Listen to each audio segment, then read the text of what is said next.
Join the mobile infantry and save the world.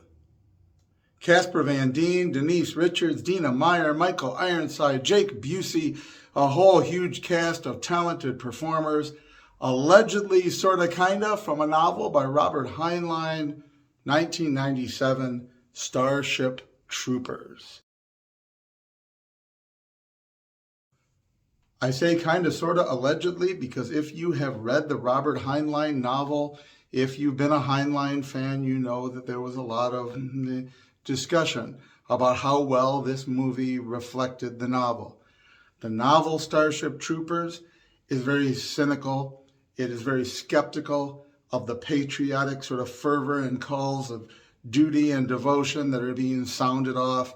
It is very much a type of dystopian novel giving us a future of gun-ho, flag-waving yahoos with bumper stickers and t-shirts, sort of patriotism, and the questioning of that and how valid it is, and the ultimately sort of cynical look at it.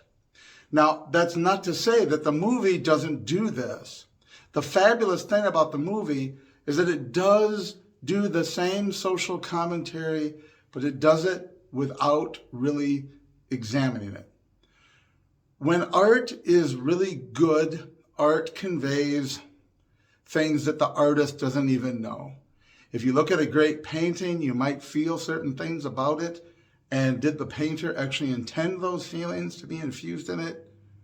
Yeah, maybe, no. On television, my favorite example of this culturally is Archie Bunker from All in the Family, who was clearly written to be an idiot by a leftist group of writers who wanted Meathead, the son-in-law, to be the smart one. The communist son-in-law was supposed to be the smart one, and Archie Bunker was a complete doofus. But despite writing in all of his weird foibles and his irrationalities, Archie Bunker is a very sympathetic, very empathetic character for a whole generation. And he was never as evil as they seem to have intended him to be. And the way that it develops, Archie Bunker ends up with his own show, his own bar. He ends up being the character that lasts the longest. And while we see a more liberal sort of Archie later, I don't even think you can make that argument. Really, we just see the more human side of him later. But despite their intention to create a show with the smart communist son-in-law and the dumb doofus father-in-law, it didn't work out that way. They wrote something better than what they intended to write. Starship Troopers takes the novel and adapts it to screen by not giving us, in a way that does not give us people lecturing us about what we're supposed to think about the movie. This is not, as I always use the infamous example of the TV show Supergirl, when you literally have Ally McBeal looking at the screen and making jokes about make Daxam great again, like in case you missed their obvious contemporary political references. This trivializes, it minimizes, it takes your art form and limits it to a specific time and place in a way that just makes it silly.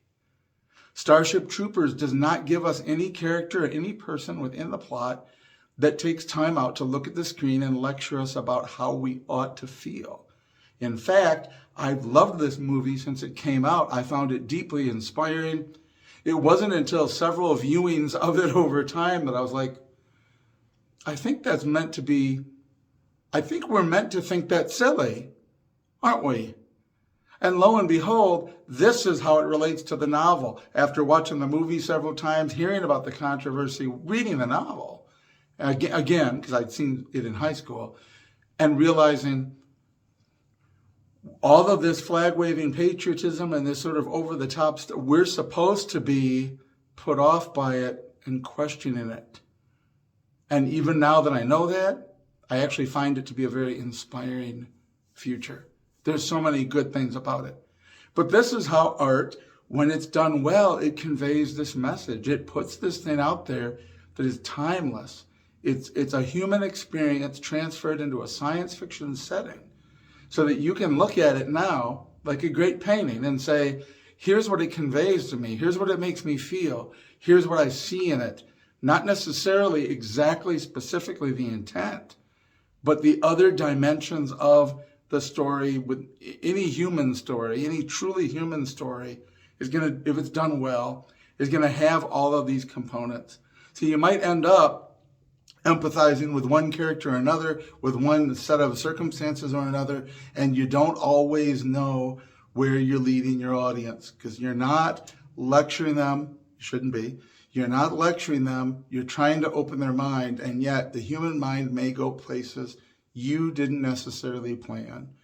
And if you made the story well, it will inspire people to think about it, not come to the inevitable conclusion that only this way is right and everyone that doesn't agree is evil.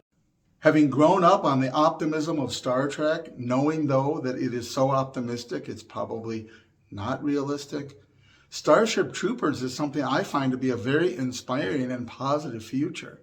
Yeah, it's not good that we find an alien species of insects that are going to be attacking us and a problem and encroaching on our territory. The only good bug is a dead bug, as they say. Would you like to know more? Whoopsie. Sorry, I cracked me up. I guess I have to make somebody laugh. But the future that they give us is overall a good one. If we look at it, there appears to be a global sort of state. The veterans from various nations had seized control. They brought about peace. The human race, as far as we can tell, lives at peace. Consider that our protagonists in the story come from Buenos Aires. If you've seen the movie City of God, if you know anything about real life Buenos Aires and the sprawling ghetto and the very tiny little bit of that city that's kind of acceptable, and that's, I'm not picking on Buenos Aires. There's all sorts of reasons why it ended up that way. But the almost insurmountable problems of poverty and crime and cyclical generational poverty and crime in Starship Troopers, Buenos Aires is a beautiful city. It's a clean city. Lots of nice, polite, ambitious students who are going to school. They play their sports. They take their tests. They want to do well. They want to do well to serve society or to even go into the service so they can earn their citizenship. There's all of this, like, this is Buenos Aires. And the fact that it is set there, like the novel begins there, that it gives us this glimpse to a future that is not just a continuity of a giant imperial militant government now finding a way to unify us under a whip like a bunch of slaves and going out to enslave aliens. You could build this up to a real negative sort of imperialism in that sort of accusative sense. But we don't see that. What we see is society is relatively healthy and clean and organized and orderly. There's a public moral standard where even the kissing, as we see, is meant to, however you might feel about that, it is a far cry from the degeneracy and perversion of our current time that floods everywhere into our media and into our schools and into our streets and into, you name it, the filth of a society that is literally crapping itself in the street in the same places where it fornicates. Starship Troopers gives us a world where that isn't true, where the human race is unified and they don't lecture people. Again, it's done without the lecture. The Sky Marshal resigns in disgrace to be replaced with a woman, as they would say now, a woman of color. But that's not part of this. The story does not ever lecture you about that. There's nothing, it just is what it is. The way that Star Trek, the original series, gave us people on the ship who were just on the ship and allowed us to learn to love them for who they were, not what they were, because it didn't scream at the screen, you better accept this or else. Starship Troopers does not do that. It gives us a nice, orderly world, a world where only veterans can vote, only people that have served can have a say, only people that have made it part of their stake of their life, that they have put their life on the line, they have put their lot in with the collective good, only they are allowed to have a say. I think that's a wonderful society. I say that as not a veteran. I'm more than happy to live in the time of Starship Troopers and not have a vote and not be considered a citizen because I didn't serve, if only those that have served and earned something in that respect can do it. It really is a great future. And yeah, you do get the sense, as I watched it many times, compared it to the novel, there is some cynicism there with the commercials and the little boy. I'm doing my part too, and teaching kids how to fire guns. And I loved that. I thought it was fine. But I can see why putting it in there, they expected a good percentage of people to find that off-putting. Not me. I loved it. Join the mobile infantry and save the world. So I loved Starship Troopers. I thought it was a great story. It gave us a good, optimistic future I would like to see more of. Of course, they did a whole bunch of follow-ups, none of which were remotely like the first one. They went overboard in trying to fix their problem and make it too much of a critique. And from there, it kind of just went downhill. But that first one stands alone. It should have been the only one. It was all that we needed. A great story of sacrifice, of struggle, of the human spirit building a decent world, a better world out of the earth that we have now, and going into the future with that better world together, unified, working together for the safety of the human race. Fight the bugs. The only good bug is a dead bug. Booyah! Let me know what you think below, and I will see you next time.